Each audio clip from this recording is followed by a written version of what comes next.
There is a Persian poet around the 13th century. His name is Rumi. He came from a very, very religious background. When his father died, he was about 22, 23, and he took over his school. And he had about 600 students. And an old student of his father's one day came to visit him and sat back and listened to him talk a little bit about philosophy and religion, finding a spiritual home, I suppose. And after this young poet's sermon was finished, this old man goes to him and says, "You know, your father taught me a great deal about hidden knowledge or hidden wisdom. You're not really qualified to have students. You're far too young, you're far too raw, but I can teach you a few things." And at the age of 22, 23, he devoted the next 10 years of his life to this guy, whose name was Tirmizi. And of course, some years pass, Tirmizi dies, he once again goes back giving sermons, and he is much more cooked. But then at the age of 39 or so, another old man visits his shop as he's giving a talk, and this old man looks at him and says, "No, you're still quite raw." And there was something about this old man that captivated Rumi, that he just gave up everything. And he pursued this old man. They locked themselves in a room for a few months. No one really knows what happened behind closed doors.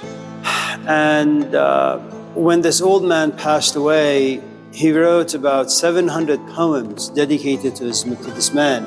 And it was like this old man was his spiritual father, and without him, he had no home. He had no anchor. He was lost, he was confused. And it seems as if the presence of this old man was the only thing that could ground him, give him identity, meaning, purpose, passion, love. But when he was done with writing these hundreds of poems to his teacher, something very interesting happened to Rumi.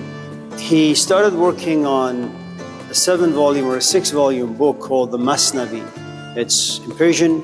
Anyways, in one of the books, he has a story about a tattoo artist and someone who wishes to get a tattoo. So when we speak about a tattoo artist or a tattoo shop, it's a place you go to get wisdom.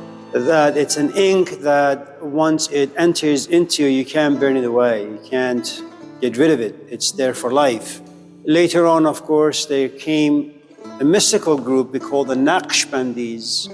Naqsh in Persian means design. And they are also one of the original designers or tattoo designers, but their tattoo was one of spiritual quality. They argue that the only ink that will never, ever, ever disappear, and the only ink that you will never regret having, is the ink that is used to write on the human heart. And the only thing that's worth being written on the human heart is things that are spiritual, things that a human being can be anchored. It's like, you know, if you happen to be an alcoholic, for whatever the reasons are, you may have gravitated towards drinking. It was a social drink at first, and it becomes habitual until it consumes all of your life and you lose everything. And then one day a friend comes to you and hands you the Bible, and you begin to read the passages, and you realize little by little, it's no longer alcohol you want to consume, it's actually the verses from this good book. And now you have the alcohol competing with the New Testament or the Gospels or the wisdom sayings of Jesus. And as you read, or as you have Jesus as your companion, more frequently you realize alcohol has less power over you. And there comes a point where you pass by a bar or you see alcohol being served, but you have no desire to drink because Jesus is now in your heart. That's your home. So remember, when we speak about the story, a tattoo shop is a place where esoteric or hidden wisdom exists. A tattoo artist is a person who is knowledgeable, who knows how to apply wisdom or knowledge in a very practical way. It's not theory, it's not abstract. It's not simply coming to class and saying a few things about this and that and going home. It's coming to realize that whenever you want to design anything, when you want to give anything to anyone, it requires a good amount of responsibility, a good amount of pain, blood. And remember, you're not simply pouring some ink into some instrument and then injecting it into another human being. The ink lives inside you. You have to bring the ink out of you in form of language, in form of, I suppose, your own presence when it comes to ideas. And then you need to have a student who is also very ready and very receptive. So this young kid one day says to himself, I want to have a tattoo on my right arm. Now, the right arm, of course, stands for being rebellious for the right reasons. In other words, if you happen to be a very, very devoted and sincere and honest and earnest student of Karl Marx, and you realize that you have spent most of your life satisfying the desires of capitalists, satisfying the desires of your superiors, who basically look at you as something to make money of. So imagine this young man for the first time comes to realize that he has been alienated. He has been used, exploited by powers unseen to him. One day he wakes up and he says, no, I want to reclaim my own life. I want to, as Marx would say, I want to be a species self. This young man wants his right arm to be tattooed. So right arm means justice. It means you want your life to belong to you, not to anyone else. And what exactly does he want on his right arm? He wants the image of a lion. A lion happens to be symbolic for the king of the jungle, powerful, ferocious, and he wants that. He wants to stand up for people's rights. If there is homelessness, he wants to get rid of it. If there is poverty, he wants to get rid of it.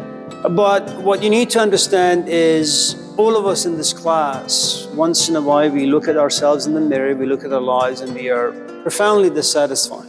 And if you happen to be very intense in your dissatisfaction, you're not just dissatisfied, you're profoundly angry. You're angry at yourself for having wasted a good amount of time. You're angry at your parents who didn't probably put you on the right path. You're angry at your friends for having deceived you. As the Hindus would say, you're angry especially at your senses because they created Maya, the world of illusion, that you thought this would be a good thing to pursue, only to realize a week or two or three or four later that no, you had a good amount of pleasure, but you came to realize it's been a waste of time. And one of the things that you realize that whenever you have discontent, whenever you're angry at the path that you've been on in your life, you throw a fit and you say to yourself, I want to do something different before I die. I want to look myself in the mirror and be happy with the outcome. So remember, anytime you have a good amount of pain, whether the pain is physical, psychological, emotional, spiritual, intellectual, fantasies and imaginations and desires are created for a better you. You want to reclaim your life, you want to reinvent yourself. And so like this young man who is tired of living the same old boring life and wants to visit the tattoo shop because he assumes that he's a good student of the person who's going to give him a tattoo. You and I too have dreams, but we haven't yet been touched by the journey towards obtaining what we are dreaming for. So this young man goes to the shop thinking that he has a capacity. You're lonely, you're single, it's painful, but you do imagine that you have the capacity to be in a relationship. So you go out there, you form intimacy, and after 2, 3, 4, 5 weeks, you come to realize you're not really made for it. Once all of us are touched, you realize that, nah, this is probably not the best path to take. Maybe we should just go back to being ordinary and, the routine of life. It's much easier to sit next to John the Baptist in the New Testament because John the Baptist just pours water over your head. It's something we do on a daily basis. We take showers, we wash our faces, we wash our hands. It's okay. But to sit next to fire, that's a different story.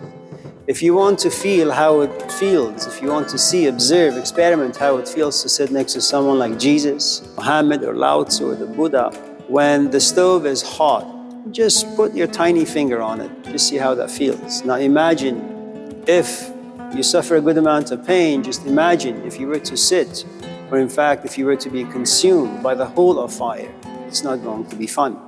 So remember, we're always imaginative animals, and in imagination, everything feels good, looks good, sounds good, and worthy of pursuit.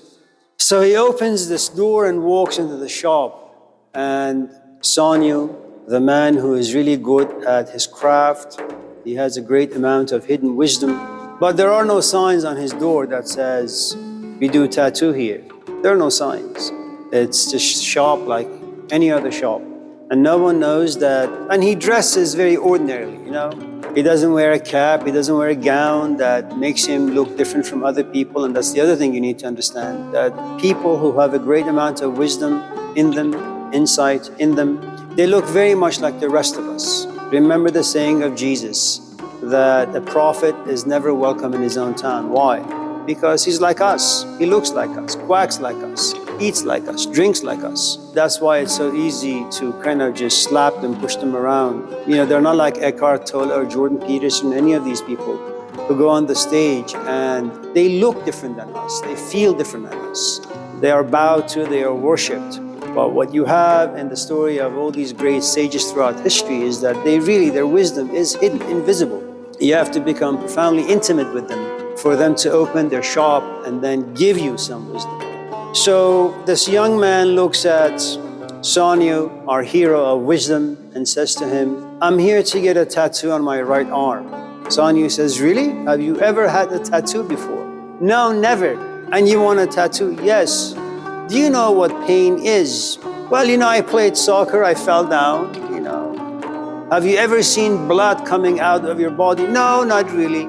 You want a tattoo? Yes, but the image of what exactly? I want a lion. See, usually people go there and they get the tattoo of a dollar sign or a bee or a butterfly or a this or a that. But lion, that's an extraordinary thing to want on your body. What you need to understand is the assumption is that if you get something on your skin and if you were to look at the image on your skin, it's going to remind you of certain moments in your life that inspired you. But that's usually not the case.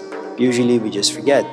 So, two things. Students always imagine that they have the capacity and they have the receptiveness for wisdom.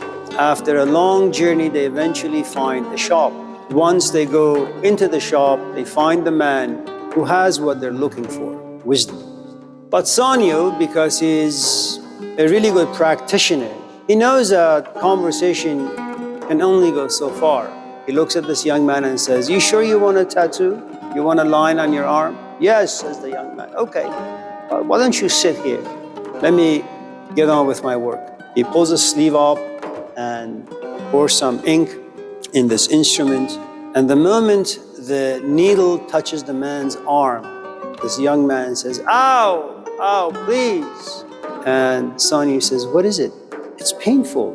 What part of the lion are you actually tattooing? And Sanyu says, well, I'm starting with the head. Why the head? You have the ears, you have the eyes, you have the nose, you have taste. You have the most important senses. As you're walking the lake, you see a young, attractive woman or you see a nice car. What happens when you see something nice? It inspires. You begin to desire, you begin to pursue. What happens when you smell something beautiful? You're walking on college, you've just had Chinese food. 10 minutes later, you walk by an Indian restaurant and the scent of chicken tikka masala just consumes you. And though you're about to throw up because you had so much food, you say, I want to go in there and have some Indian food now, you see. And here's the thing you need to know about practitioners, those who have wisdom and those who have the capacity and the ability and the knowledge and the wisdom to actually bring this wisdom to life inside you. They, in fact, are able to tattoo this wisdom inside you in a way that nothing can ever get rid of it. So this man screams and shouts and looks at our artist and says, well, the head is a bit too painful. Can you start with a different part? Okay.